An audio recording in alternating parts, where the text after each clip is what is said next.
स्वागत है सत्य के खोजियों। इस कहानी में जो समय जितनी पुरानी है, प्राचीन भारतवर्ष के हृदय से गूंजती हुई, यह है महाभारत। धर्म और अधर्म की महान गाथा, भाग्य और स्वतंत्र इच्छा का संघर्ष, एक युद्ध जिसने मानव नियति को हमेशा के लिए आकार दिया। पवित्र कुरुक्षेत्र की भूमि पर एक ब्रह्मांडीय नाटक हुआ, जिसमें परिवार के विरुद्ध परिवार, कर्तव्य के विरुद्ध इच्छा का संघर्ष था। इसके मूल में है कुरुवंश की दो शाखाओं के बीच कड़वा प्रतिद्वंद्विता। महान पांडव, दिव्य आशीर्वाद से जन्मे 5 धर्मी भाई, जिनका नेतृत्व सद्गुणी युधिष्ठिर करते थे, और उनके 100 महत्वाकांक्षी चचेरे भाई कौरव, जिनका नेतृत्व ईर्ष्यालु दुर्योधन करता था, जिसका हृदय पूर्ण सत्ता के लिए तरसता था। बचपन से ही उनके रास्ते अलग थे। ईर्ष्या, षड्यंत्र और हस्तिनापुर की संप्रभुता के लिए निरंतर संघर्ष से चिह्नित। निर्णायक मोड़ आया एक धोखाधड़ी भरे पासे के खेल के साथ, कौरवों और उनके मामा शकुनी की चालाक योजना। युधिष्ठिर एक राजा की कठोर संहिता से बंधे दुखद रूप से सब कुछ हार गए, अपना राज्य, अपने भाई और यहां तक कि अपनी साझी पत्नी द्रौपदी।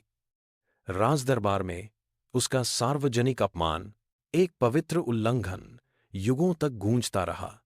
दोनों परिवारों के भाग्य को सील कर दिया और ब्रह्मांडीय प्रतिशोध की मांग की। 13 लंबे वर्षों तक पांडवों ने जंगलों में कठोर निर्वासन और गुमनामी को सहन किया, अपने कौशल को निखारते हुए, सहयोगी जुटाते हुए और अपने संकल्प को मजबूत बनाते हुए। पीड़ा का हर क्षण धर्म के प्रति उनकी प्रतिबद्धता को बढ़ाता गया। उनकी अटूट आस्था और न्याय संगत वापसी के वादे से निर्देशित। उनका आत्मा अटूट रहा, अन्याय के विरुद्ध दृढ़ता का प्रमाण। उनकी सभी परीक्षाओं के दौरान एक दिव्य उपस्थिति उनकी चट्टान की तरह खड़ी रही। भगवान कृष्ण, परम रणनीतिकार और सारथी, ब्रह्मांडीय ज्ञान के अवतार, वे केवल एक मित्र नहीं, बल्कि एक आध्यात्मिक गुरु थे। शांति के वकील, जिनके सुलह के प्रयासों को दुर्योधन के अहंकार द्वारा बार बार ठुकराया गया। युद्ध क्षेत्र में अर्जुन को कृष्ण की सलाह, भगवद गीता ने निःस्वार्थ कर्म और धार्मिकता का पथ प्रकाशित किया, जो आध्यात्मिक दर्शन की आधारशिला बनी। जब शांति के सभी रास्ते असफल हो गए, तो अपरिहार्य विनाशकारी कुरुक्षेत्र युद्ध के लिए मंच तैयार हो गया। अकल्पनीय नरसंहार के 18 दिन, जहां रिश्तेदारों ने रिश्तेदारों से लड़ाई की, शिक्षकों ने छात्रों से युद्ध किया और धर्म के सिद्धांतों की उनकी पूर्ण सीमाओं तक परीक्षा हुई। सेनाएं आंखों की पहुंच से भी दूर तक फैली हुई थीं, स्टील, तीर और दिव्य शक्तियों के तूफान में टकराती हुई। वीर भीष्म, शक्तिशाली द्रोण, चतुर कर्ण और पराक्रमी अर्जुन, अद्वितीय कौशल के योद्धा, ऐसी लड़ाइयों में भिड़े जिसने पृथ्वी को हिला दिया। हर दिन अपार हानि लाता था, विजय और पराजय के बीच की रेखाओं को धुंधला करता था, सभी को युद्ध और अनियंत्रित महत्वाकांक्षा की विनाशकारी कीमत की याद दिलाता था। फिर भी अराजकता के बीच कृष्ण पांडवों को उनके धर्मी पथ की ओर ले जाते रहे। अंततः हृदय विदारक बलिदानों और गहरी हानियों के बाद धर्म की विजय हुई।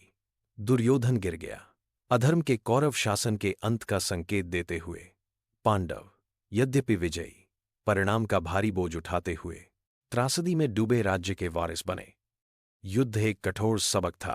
कोई भी विजय अपार कीमत के बिना नहीं आती, और वास्तविक शक्ति धर्म को बनाए रखने में निहित है। महाभारत केवल एक युद्ध की कहानी नहीं है, यह एक कालातीत दार्शनिक ग्रंथ है, जो कर्तव्य, बलिदान, नैतिकता और मानवीय स्थिति की खोज करता है। यह हमें याद दिलाता है कि सबसे अंधकारमय समय में भी धर्म की रोशनी अंततः विजयी होती है। न्याय, उद्देश्य और सही और गलत के शाश्वत चक्र की हमारी समझ को आकार देती है। इसके सबक आज भी गूंजते हैं, हमें बुराई पर अच्छाई, विभाजन पर एकता और अज्ञानता पर ज्ञान चुनने का आग्रह करते हैं।